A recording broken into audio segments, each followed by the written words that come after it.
जैसा कि आज जानु सप्तमी है, तो आज के दिन गंगा जी को दोबारा प्रकट किया था जानु मुनि ने अपने शरीर से, तो इसी वजह से उनका नाम जानवी पड़ा। तो आज हम गंगा माता के जो ग्लोरिफिकेशन में एक भजन है जो आदि शंकराचार्य ने लिखा है उसको गाएंगे।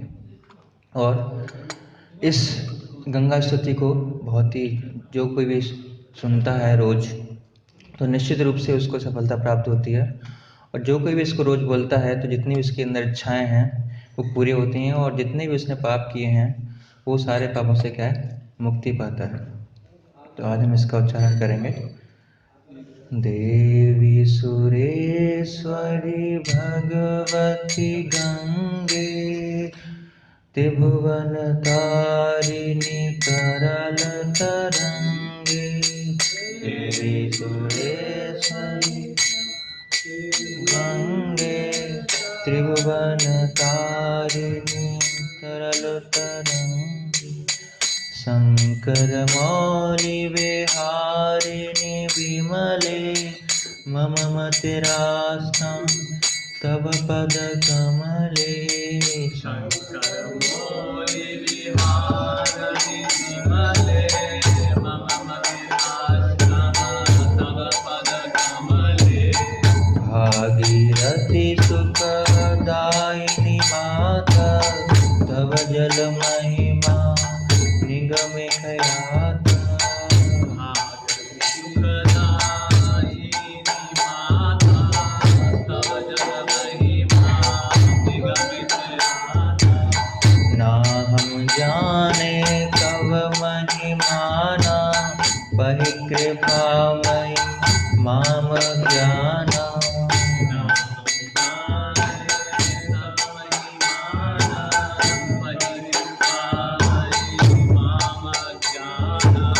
हरिपद पाथ तरंगिणी गंगे, हिम विदु मोक्ष धवल तरंगे। हरिपद पाथ तरंगिणी गंगे, हिम विदु मोक्ष धवल तरंगे।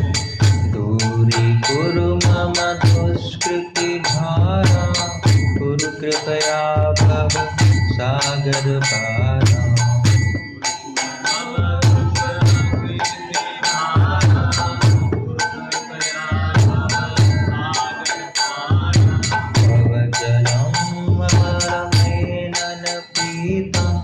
परम पदम खलु तेन गृहीतम्।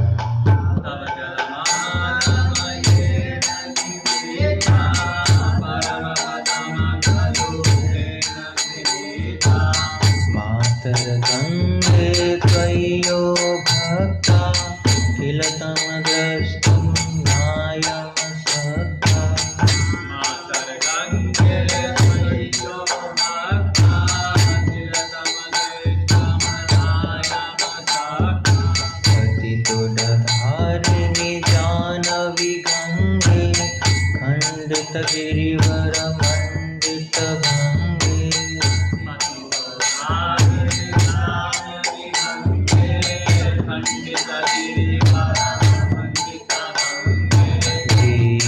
जननी है मुनिवर कन्ये, पतित निवारिणि त्रिभुवन धन्ये।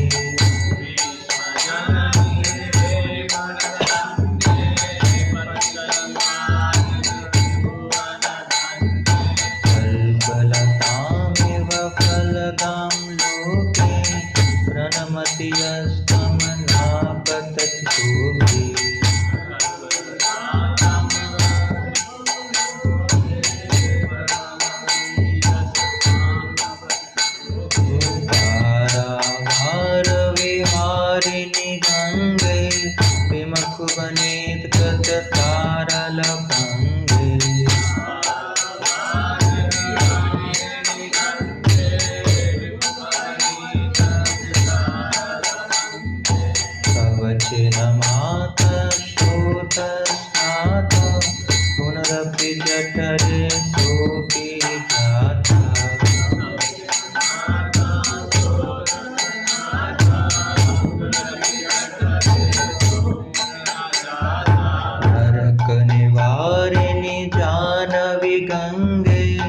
कलुष विनाशिनी महिमोत्तुंगे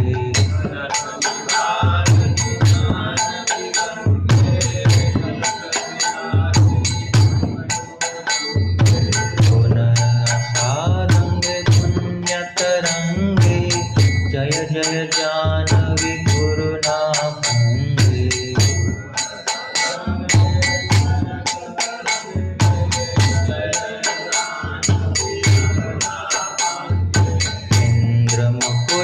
इंद्रमुकुटमणिराजित चरणे सुखदे सुबाधे भक्त्य शरण्ये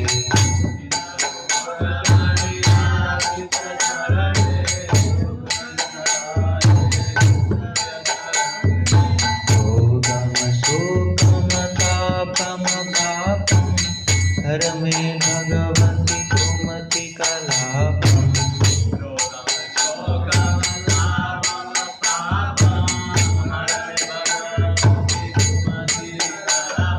त्रिभुवन सारे वसुधाहारे त्वमसि गतिर्मम कालु संसारे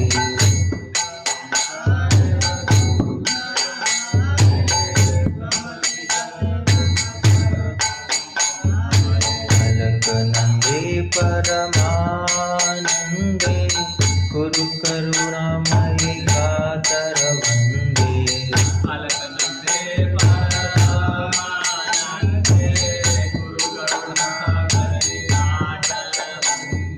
तव तट निकटे यस्य निवासा खलु वैकुंठे तस्य निवासा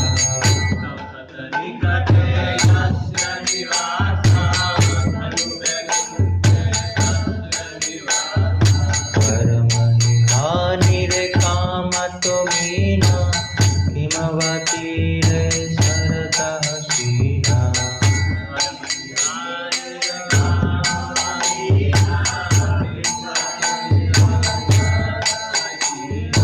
अथवा स्वकाचो मलिनो दीना तव नहि दूरे रपत कुलीना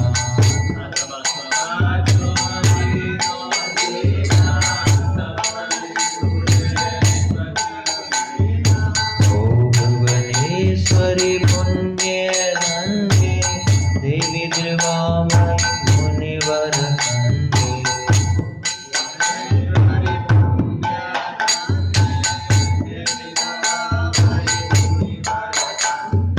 गंगास्तव इमं अमलं नेत्यां पठति नरो यः सजति सत्यम्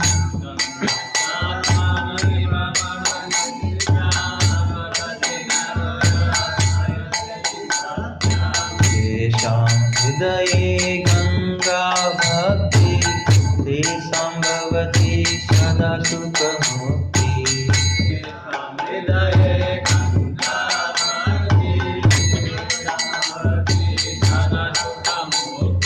मधुर मनोहर पच्चहति कवि परमानंद कलिका ललिता भी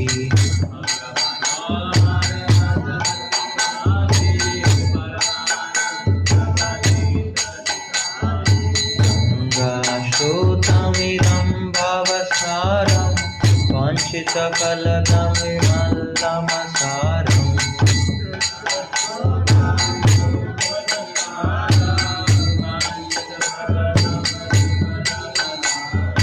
शंकर सेवक शंकर रचितं पठति च विनयिदमितमाप्तम्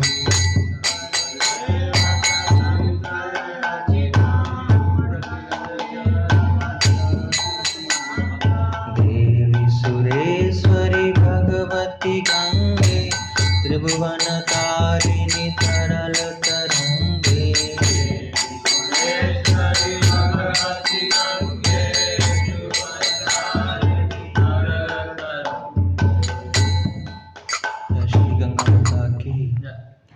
जैसा कि आज जानू सप्तमी है तो आज हम थोड़ा उसके बारे में चर्चा करेंगे 5 मिनट, फिर आज श्रीमद् भागवतम का श्लोक लेंगे। जैसे कि हम जानते हैं इसका वर्णन श्रीमद् भागवतम में आता है, 9वें स्कंद के 8वें अध्याय में। तो इसमें सगर महाराज की कथा आती है। तो सगर महाराज जो थे वो इक्ष्वाकु वंश में थे और अयोध्या में राज्य करते थे, और उनकी 2 पत्नियां थीं। एक का नाम था केसनी, जिनके एक बेटे थे असमंजस, और दूसरे थे सुमति, जिनके 60,000 बेटे थे। तो एक बार सगर महाराज ने अश्वमेध यज्ञ का आयोजन किया, और जो घोड़ा है वो छोड़ा। जैसे कि हम जानते हैं अश्वमेध यज्ञ का जो प्रोसीजर है, लेकिन जब घोड़ा उन्होंने बाहर निकाला तो क्या हो, इंद्र ने उसको चुरा लिया। और इंद्र ने कहाँ रख दिया उन्हें, उस घोड़े को कपिल मुनि के आश्रम में रख दिया। बहुत ही शॉर्ट में सुना है पूरी कथा को। और फिर जब उनके जो 60,000 बेटे थे उसको ढूंढते ढूंढते क्या है पहुंचे, और उन्हें ढूंढने की जगह क्या है, जितना भी पृथ्वी थी सबको खोद दिया, और उसी को बाद में जाके वो उसी का सागर बना। और फिर वो सर्च करते करते कपिल मुनि के आश्रम पहुंचे, तो वहां उन्होंने देखा घोड़ा भी खड़ा है और पास में कौन है, कपिल मुनि भी हैं जो तपस्या कर रहे हैं। तो उनको बहुत क्रोध आया, और उनको लगा कि जो घोड़ा किसने चुराया है, कपिल मुनि ने चुराया था। तो उनको बहुत क्रोध आया, और जैसे ही कपिल मुनि ने आंखें खोली तो वैसे ही वो क्या सारे भस्म हो गए। तो अपनी क्रोध की अग्नि से वो सारे भस्म हो गए। और बाद में घर पता पड़ा कोई आया नहीं वापस, घोड़ा भी वापस नहीं आया। तो जो असमंजस जो बेटा था, उनका एक और बेटा था जिसका नाम था अंशुमन। तो फिर अंशुमन गए उनको सर्च करने के लिए। तो उन्होंने देखा, सर्च करते करते वो भी कपिल मुनि के आश्रम पहुंचे। तो उन्होंने देखा कि घोड़ा भी खड़ा है, और क्या है, कपिल मुनि भी हैं। और तीसरी चीज़ क्या है कि जो उनके जो पूर्वज हैं उनके क्या है, बिल्कुल राख पड़ी है, मतलब जल के भस्म हो गए। तो वो समझ गए। फिर उन्होंने जो कपिल मुनि है उनको प्रार्थनाएं ऑफर की, उनकी उनसे प्रार्थनाएं की। तो कपिल मुनि उनसे बहुत प्रसन्न हुए और उनको घोड़ा वापस कर दिया। लेकिन फिर भी जो अंशुमन थे वो क्या है, वहीं पे खड़े रहे। तो कपिल मुनि समझ गए कि ये क्या है, अपने जो पूर्वजों को उद्धार करना चाहते हैं। तो उन्होंने कपिल मुनि ने बताया कि आप क्या है, गंगा का जो जल आएगा उससे क्या है इन पूर्वजों का आपका उद्धार हो जाएगा। तो फिर अंशुमन उस घोड़े को लेकर लौट गए, और महाराज सागर ने उस यज्ञ को फिनिश किया, और फिर अंशुमन को राजा बना दिया। तो अंशुमन ने क्या है, बहुत ट्राई किया कि भागीरथ जो गंगा है उनको पृथ्वी पर लाने का, लेकिन वो सक्सेसफुल नहीं हुए। फिर उनके बेटे हुए दिलीप, उन्होंने भी बहुत प्रयास किया, लेकिन वो भी अनसक्सेसफुल रहे। उनके एक बेटे हुए भागीरथ। तो उन्होंने पूरा संकल्प लिया कि मैं क्या है, मैं गंगा माता को क्या है इस भौतिक संसार में लाके ही रहूंगा। तो उन्होंने संकल्प लिया, और उसके लिए बहुत कड़ी तपस्या की और बहुत पूजा अर्चना की, और जिससे गंगा माता प्रसन्न हुई, और वो राजी हो गई क्या है कि ठीक है, मैं इस भौतिक जगत में आने के लिए तैयार हूँ, और मैं क्या आपके जो पूर्वज हैं उनका उद्धार करूंगी। लेकिन मेरी 2 कंडीशन है। पहली कंडीशन है कि मेरा जो प्रभाव है कि बहुत तेज होगा। जब मैं भौतिक संसार में आऊंगी तो क्या है, पृथ्वी के अंदर पूरा घुसते हुए पाताल लोक में चले जाऊंगे। तो मुझे सहने वाला कोई व्यक्ति होना चाहिए जो मुझे सह ले। और दूसरी कंडीशन रखी है कि जब मैं भौतिक संसार में आऊंगी तो भौतिक संसार में लोग इतने सारे पाप करते हैं, और इतने पाप करके मेरे में नहाएंगे तो क्या है, मैं भी बिल्कुल पापी हो जाऊंगी। तो इसका हल, तो 2 कंडीशन उन्होंने रखी। तो जो भागीरथ हैं उन्होंने बताया कि दोनों कंडीशन एक्सेप्ट है। उन्होंने कहा पहली कंडीशन का जो सॉल्यूशन है वो क्या है कि जो शिव जी हैं वो क्या है, आपका जो प्रभाव है, जो वेग है, उसको धारण कर लेंगे भौतिक संसार में जो आप प्रकट होगी। और दूसरा कि जब जितने पापी लोग आपके अंदर स्नान करेंगे तो आपके अंदर पाप ज्यादा हो जाएंगे। तो कैसे पाप दूर होंगे, जब जो भगवान के शुद्ध भक्त हैं वो स्नान करेंगे तो क्या है, आप उन पापों से क्या है, फ्री हो जाओगे। तो ऐसे 2 कंडीशनों से वो फ्री हुई। और फिर भागीरथ ने क्या है, जो भगवान शिव है उनको भी सेटिस्फाई, उनको भी प्रसन्न करने के लिए बहुत तपस्या की, क्योंकि उनकी भी फिर जो जैसे कि शिव जी का नाम है आशुतोष, वो जल्दी प्रसन्न हो जाते हैं। तो वो भी तैयार हो गए, ठीक है मैं जो गंगा जी को क्या है अपने शीश पे क्या धारण करूंगा, क्योंकि गंगा जी क्या है, विष्णु पाद जल है, विष्णु के पदों का जल है। तो शिव जी बहुत प्रसन्न होंगे, क्या चरण जल है भगवान का, वो क्या है उनके शीश पे होगा। इसी वजह से शिव जी का नाम क्या है, गंगाधर। उन्होंने गंगा को धारण किया। और फिर इस तरह भागीरथ ने क्या है, गंगा जी को पृथ्वी पर प्रकट किया, और धीरे धीरे क्या है, जहां उनके पूर्वज हैं उस तरफ लेके चले। तो कपिल मुनि के आश्रम में, वो गंगा सागर के पास में ही है। तो आगे आगे क्या है, जो भागीरथ है वो चल रहे हैं। गंगा माता ने कहा आप आगे चलो और मुझे रास्ता दिखाओ किधर जाना है। तो ऐसे ऐसे करके आगे जा रहे हैं, लेकिन एक जगह पहुंचते हैं तो जब भागीरथ पीछे मुड़ के देखते हैं तो देखा गंगा जी है ही नहीं पीछे। तो वो देखते हैं, कह रहे गंगा जी कहाँ चली, आगे पीछे तक कह रहे यहाँ तक तो थी, इसके बाद क्या है गायब हो गई। तो वहीं पे जानू मुनि क्या है तपस्या कर रहे थे मायापुर में। तो उन्होंने जानू मुनि से पूछा कि आपने देखा गंगा माता को? तो वो समझ गए, उन्होंने बताया कि पूरी जब स्टोरी थी वो सुनाई। कह रहे क्या हुआ कि जब गंगा माता आ रही थी क्या बहुत ही तेज प्रभाव था उनका। तो जानू मुनि तपस्या कर रहे थे, तो उनका जो पूजा का सामान था, आचमन कप वगैरह क्या है सब गिर गया। तो जानू मुनि को क्या है बहुत क्रोध आया, गंगा के ऊपर के इतने इतने प्रभाव से बह रही है कि देख नहीं रही कुछ भी चीजें। तो इसी क्रोधवश उन्होंने क्या किया, सारी गंगा को पी लिया पूरी गंगा को। और इस तरह हम देखते हैं कि बार अगस्त मुनि ने भी क्या पूरे सागर को पी लिया था। तो पूरी गंगा को पी लिया, बहुत ही जो क्रोध है उनके जो क्रोध नेचर को कम करने के लिए।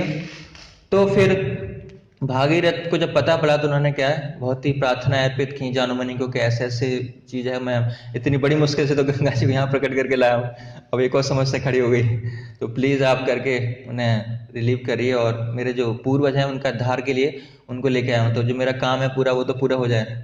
तो फिर जो जानू मुनि थे उनसे प्रसन्न हुए। तो जानू मुनि ने आज ही के दिन जो सप्तमी के दिन क्या है अपने कानों से उनको गंगा को प्रकट किया। इसी वजह से गंगा का एक नाम क्या है जानवी भी उनका नाम है। जानवी मतलब कि जानू मुनि की पुत्री, क्योंकि उनके शरीर से उनका प्राकट हुआ, इसी वजह से उनको क्या है जानवी भी कहते हैं, क्योंकि मायापुर के बाद उसका नाम क्या है जानवी हो जाता है। और आज जानू सप्तमी है, और जिस दिन गंगा माता इस भौतिक संसार में प्रकट हुई थी वो क्या है जो जेठ मास में क्या है जो दशहरा आता है जिसको हम कहते हैं गंगा दशहरा। तो गंगा जी से रिलेटेड हम 3 फेस्टिवल सेलिब्रेट करते हैं, जहाँ अभी एक फेस्टिवल है जानू सप्तमी, और दूसरा गंगा दशहरा जो निर्जला एकादशी से एक दिन पहले आता है, जिस दिन भौतिक संसार में गंगा माता का प्रकट हुआ था। और मकर संक्रांति के अंदर क्या है अपने पूर्वजों का उद्धार करने के बाद गंगा सागर में मिल जाती है वहां पे, तो मकर संक्रांति का दिन था। तो आज जानू सप्तमी है, आज के दिन क्या है जानू मुनि ने क्या है अपने बॉडी से गंगा माता को प्रकट किया था। तो हम गंगा माता के क्या है 7 तरीके से क्या है वर्शिप कर सकते हैं। पहले क्या है कि पहले गंगा का नाम लेके ओ गंगा कह के उनकी वर्शिप कर सकते हैं। दूसरा उनके दर्शन करके और उनके पानी को छू के और उनकी पूजा अर्चन करके, और तीसरा उसमें नहा के, चौथा और उनके पानी के अंदर खड़े होके, और उनके पानी के अंदर जो मिट्टी है उसको क्या है कैरी करके। तो इस तरह 7 तरीके से क्या है हम जो गंगा माता की पूजा अर्चना कर सकते हैं।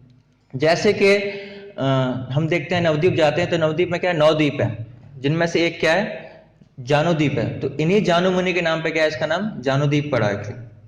और हर द्वीप क्या है एक जो भक्ति का अंग है उसको रिप्रेजेंट करता है। तो जानूद्वीप क्या है वंदनम को रिप्रेजेंट करता है।